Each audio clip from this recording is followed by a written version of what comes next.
morning. We are here today with Salma Fotovat, and my name is Tia Lofsgaard. I am the Executive Director of the Canada Organic Trade Association. Sorry for starting a couple minutes late. These technologies these days, boy oh boy. But I'm really excited to be here with Salma Fotovat. She's the co-founder of Riverside Natural Foods, and it's the Canadian company behind the thoughtfully crafted snack brand MadeGood, which we all know and love. So welcome very much, Salma. Thank you for having me. This has Okay. already been very exciting. Absolutely.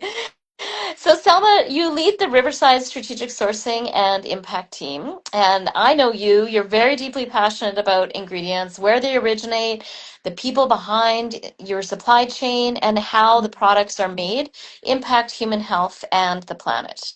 And I just want to highlight a little bit about your background. You have a background in organic food manufacturing and agriculture since the early 2000s. You and your siblings combined your expertise in 2012 to create a family company that is driven and committed to the triple bottom line, people, planet, and profit philosophy. And your flagship brand, Made Good, produces organic, gluten-free, and allergen-free snacks that don't just taste good, they do good. So, whether you are a granola bar enthusiast here on the line with us today or simply curious about organic business, this live stream promises to be pretty fascinating today. We're glad that you're here with us and joining in this great conversation with Salma. So I'm not going to be doing all the talking. I get to ask lots of questions. So Salma, just go ahead and tell us a little bit about yourself, your background, and your long organic journey. Thank you, Tia. It's really nice to be here. It's my first Instagram live, so we'll see if I get invited back. But so yes, as Tia you mentioned, so I am one of the co-founders of Made Good Foods, and we're vertically integrated. So all of our plants are actually in Toronto, and all certified organic and allergen free, and family owned and operated. I'm the youngest of the three siblings, so yeah, really passionate in the sourcing and strategic impact here at Made Good. I guess I could go back a little bit to share my background. Our family immigrated to Canada in the 80s from Iran. It was a time where there was the Iran-Iraq wars. So very common immigrant story where parents want to have, better opportunities for their kids. And for us specifically, just better equality for women. So I think that was really important for my parents to make sure that we were in a place that was safe. I think even to this day, people are fighting for that right now. But yeah, so that led us to be a multi-generational household, which can be very exciting. Yeah, privacy was not easy to come by, but that really made us have a lot of values within our home. There was a lot focus on respect your elders. There was a lot of discipline, hard work. There was a lot of inertia in the home. Everybody was doing something. Every corner of the house was busy being productive. And just thinking back, I don't think we actually, as teenagers, slept in. Instead of waking up to birds chirping, we woke up to the Hoover vacuum that my dad would just gently nudge to the door of our bedroom to, yeah, it's time to get up. We do not waste time in this house. And so there was a lot of that, for better or for worse. I think we're starting to unlearn a little bit of that it's okay to relax and kind of unplug sometimes. It's okay There to you do go. that. But at the same time, it was a household that was full of love, full of care and compassion, not only within the household, but really within the community. We used to joke around and call our home the Fotovat Hotel or the Fotovat Hilton, because it was this revolving door of either friends or family or friends of friends who were landing in Canada and wanted just a place to settle in before they went out and kind of found their way. So really grateful to have had that kind of an experience at home. That was just a lot of modeling of care and compassion and really giving back to the community. So those were some of the values that we kind of grew up with, for better or for worse. It has made us who we are today and resonates in the work that we do. With my connection to organic, that I was actually thinking about this morning. It's been 2 decades. Makes Wow. me feel really old, but at the same time, really grateful. And I feel so privileged to have been able to see the evolution and the growth and the journey that the organic food space, the organic standards, and the awareness has gotten us to this place. So, but that was all thanks to our dad's business. He started a well, it was still in food, but it was confectionery nougat candy that he thought he would bring to Canada with his partner. And 4 years of a business that didn't really make a profit. But again, a lot of grit, a lot of hard work. He pivoted to fruit and nut bars. And European market really resonated with that and wanted him to do organic. So that's where he's like, okay, let's learn about that. And it was one of the first food manufacturing facilities in Canada to be certified organic. That was in Mhm. '94. Mhm. It was so early on that to flying auditors in from the US. And Mhm. it was actually at a time where Canada didn't have their, or I guess Canadian organic standards was not there at the time. So really early on. But my siblings and I found our way to that family business. And I got into having to order organic ingredients, understanding what it was all about, really understanding the value chain. And more than that, I was also in charge of all the organic certifications. So whether it was the plant being certified, the finished goods being certified, really got a sense of appreciation of how much work there is from farm level all the way to putting product on shelf. And whether it's from your pest control, whether it's segregation, traceability, I had to learn all of that from scratch, which gave me a ton of appreciation from the technical side. But it also allowed me to dive into just how practical and the connectedness between the soil and the plants and the animals, and just me being more connected with food and how we can really use organic agriculture as a way to be healthier, not only for the planet, but for people as well. So that gave me, I guess it kind of built my value system in a way that really resonated with organic. So that's a bit about my journey, and it's resonated so much and it's stuck around that it's kind of part of who we are today. So. Right. Well, that totally ties into my next question, in fact. And we are getting questions on the live stream, so feel free to jot your questions. I'll see if I can weave them into the conversation. But MadeGood has made an unwavering commitment to organic. You've spoken a bit about that. But why is organic so central to your identity as a brand? And to weave in, who is your certifier? People want to know who your certifier is. ProCert. Yeah, ProCert. Okay, great. Yes, and they've been our certifier even in our previous company. So we go way back with ProCert. Amazing, amazing people. Mm. So why is organic so central to our identity? Because I think when we started Riverside and Made Good, uh, funny fact, we didn't even talk, or there was no real decision about if Made Good was going to be organic or not organic. I really don't think we had a conversation. It was just, that is just the way. For us, it is the way. Organic is the way. But we also wanted to weave in. We had the privilege and really the opportunity to create something from scratch. And we had heard about the triple bottom line. We saw it manifest in our dad's business, and thought, wow, could we try this? There's also other great companies and other great leaders doing the same thing, and we wanted to do that. It sounded really amazing to be able to use business as a vehicle to do good. So that we thought it was possible to have a successful brand or a successful business that makes a profit, but does it while taking care of people and being mindful of the planet. And over time, actually, their existence being a positive impact on the planet. And that's what we aspire to be. So that value system, really the thread in organic is there, because the people, the planet piece really resonated with us, and that was just the way to bring that vision to life. And Mm. then fast forward about 5 years, we really wanted people, planet, profit, amazing, amazing value system. But for us, we wanted to hold ourselves accountable to something more specific, something measurable. And so we created our purpose, which is to inspire a healthier and more compassionate world where access to good food is a reality for all. And really, Nice. that again, healthier, compassion, good food, organic food, just weaves in that philosophy. And we use Made Good as a way to manifest it into the real world and continue to support organic. Well, you chose the right brand name. Made Thank good, doing good, awesome, good. That's awesome. What do you see as some of the challenges in organic production today, and what are you doing to kind of overcome these barriers? That's a great question. And I like to do things in three. So I will give you three of them. One being, I guess, and this is something across the value chain, whether it's our incredible and amazing growers and farmers, whether it's just pretty much around the food system, and that is market volatility. There is instability, uncertainty, and I think that really is a barrier. It is hard to move forward with that, and just that uncertainty is really prevalent.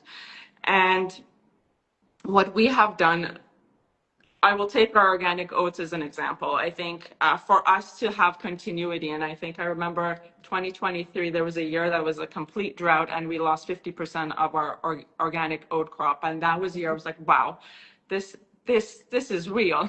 Climate change, market instability is real, and what do we need to do to not only for us to thrive, but in order for us as a business to thrive, every part of our value chain needs to thrive. It's that symbiotic relationship. And using that mindset, we're like, what are the things we can do with working alongside the stakeholders in our value chain to address those barriers? And one was, okay, why don't we do multi-year contracts with our oats? Why does it have to be such a short-term view of things? We're here to stay. We're doing everything in our power to grow our brand and grow our business and make sure that people around us thrive. So why can't we lean in? And I pitched that idea, and to my surprise, there was so much hesitation. This has never been done. We can't do this. I don't think the farmers will go for it. And again, after multiple conversations saying, like, and building that trust, building that connection, we're now in year 3 of one of them. And then we have other farmers that are coming through. And I think that does a few things. It creates that stability for our growers, that they have a market for their crops. It also protects organic acres, which we'll get into a little bit later, but I think that is so critical to make sure that we don't lose those precious organic acres that we need. And if the markets are growing, we need to have organic production. So that was one way for us to see that everybody could really benefit, and our growers could actually see that they can invest and they can do more because they have guaranteed sales year over year. So that was one of them. The other one, again, climate change, as I alluded to, is real, and it does impact all of us. But more importantly, having worked with some of our growers really closely, they're at the front line of climate change. They lose acres, like they can lose their entire crop in overnight. I've seen that with a hailstorm that happened a couple of years ago, and one of our growers just lost everything. And it's devastating. It truly is. And for us to thrive, we need our growers. Like, we are all in this together. So during the pandemic, where we had Nature's Path as one of our partners in this pilot project called the Regenerative Organic Oats Program, Canadian organic growers, ourselves, kind of coming together saying, what can we do to support our growers? And it was supposed to be, we had a few of our farmers kind of curious about it. We were supposed to have an in-person meeting, but it ended up being online because of the pandemic. And I had never met any of these farmers. And they took one look at me and they're like, who is this woman sitting in an office in the city talking to us about farming? And she wants to help us. What is she talking about? So all that to say that it took multiple conversations, again, building that trust to see how can we help, how can we work together and have them adopt more regenerative organic practices so that they can be more resilient, build a community of network. It was fascinating that these growers were really relatively close to each other in acres, but they had never met. And creating that community of where they could share ideas, exchange, information, or even exchange farming equipment, which actually is happening. There were webinars. We supported them with agronomists. We also collecting data so we can see what those practices are actually doing in terms of providing better soil health, moisture retention. So all of these activities. So we did a 3-year pilot program. Now we have 32 growers in the program, and we're looking to renew it for another 5 years. So again, it's all about community. It's all about trust and working through all of these together. And I think if we cannot do this alone, and we need to support each other. So You Those are betcha. a couple of things. Yeah. I know that's wonderful. That's great. And like from the market side, how do you feel that your customers are responding to the impacts of price inflation and market changes? Because there's been a lot going on in the last couple of years. Yeah, I mean, it's challenging. I think that even coming out of the pandemic, we had frightening statistics that 1 in 10 Torontonians have access to food bank. So, I mean, that in of itself is pretty devastating. And food prices are rising on a regular basis. So, we as a brand are very cognizant of that.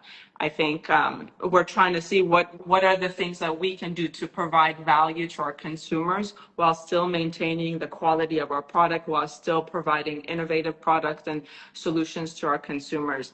And one thing that I think we have an advantage is we're vertically integrated. So we do a ton of work to invest back into our business, invest back into the capability of our teams, into automation so that our products can be made more efficiently. We can reduce our waste so that we can deliver that value back to our consumers. I think that becomes really important. And one of our philosophies here at Riverside and MadeGood is to democratize organic. We don't want MadeGood to just be a product that is for the few. We want more people to be able to enjoy better for you organic snacks. Nice. And that's one of the KPIs or one of the goals that we started to measure. And over the last 3 years, we've reduced our gap in price from a conventional, let's say, granola bar to MadeGood. And we're continuing to do that to be able to deliver value to our consumers. And we've only had one price increase in the last 12 years, and we Well, hope we never have to do that. And that is, again, feel this is our responsibility to do what we can to deliver value to our consumers. So, that's great. um, Excellent. Well, we're getting questions from consumers that are on the line with us here today. So let's go ahead and just take a live question. Are your products safe for celiacs as they're oat based? How are the oats being tested if they are as gluten free? oh, Tia, I think you're frozen. Oh, you can't hear me now? Okay, I can hear you Okay. now. Yes. Okay. So this is a question from a consumer that's joining us online. Are your products safe for celiacs as they are oat based? Are they being tested as being gluten free? Yes, they are gluten-free certified. And our oats actually, I'll get a little technical here, but our oats are purely protocol, which means they, right from protocols from the farm all the way to production, all the way to shipping are tested. And our specs, our specification for oats demand that they be below 5 parts per million. Even though the standard is at 10 parts per million, we require it to be at less than 5, and we regularly test it as part of the certification as well. Excellent. That's great. All right. Well, I hope you're okay with me throwing you live questions as they come in, but your I'll customers want try to know. my best. There you go. And what role would you say the consumers play in the success of the organic movement, and how can they make more informed choices? That's a great question. I think, I mean, we are here and we exist because our consumers are choosing organic. So I think you vote with your dollars, but at the same time, I encourage all of us to hold brands accountable. Hold us accountable. If something doesn't make sense, or you have questions, or you feel like it's unclear, I think we have to continue to challenge ourselves and ask those questions. We want to make sure that organic standards stay true to the claims, and that we continue to uphold that standard, because it's all about trust. And the more that we can, I guess, feel free to have those challenges and hold those brands accountable, I think is important. Yeah. Um, but but at the same time, I don't think it's all at the onus of the consumer. Hmm. I think we all play a part in making this movement continue to be successful and continue to get better. We're big proponents of continuous improvement. I think even organic standards can have opportunity to continue to evolve as our landscape evolves. I think that brands have a responsibility as well to support and advocate for organic. I think our governments have an opportunity to support. There's a lot of demand. There is a lot of demand, but we also need to keep up with production and really invest back into supporting our growers, invest back into having more organic acres. I think if all of us do our part, we can keep that momentum going and continue to grow awareness on organic. But I will say one thing though, if you want for extra points for consumers, I would say educate yourselves on certifications. It is, I think every year there's a new logo and there's a new certification that can really get confusing. We call them tattoos here at MadeGood, but but they do, and they can get very confusing. So I think if you are curious, and I think that's the genesis behind it, is how do we be more curious and learn, and knowing that organic is the only third-party federally regulated certification, which again, not a lot of the other certifications have that. So it's just important to keep informed, be curious, and ask questions. That's great. Yeah, and just to point out, when you're talking about continuous improvement, for any of the consumers on the line, the organic standards are not static. Every 5 years, they have to be updated and reviewed to make sure that they're current.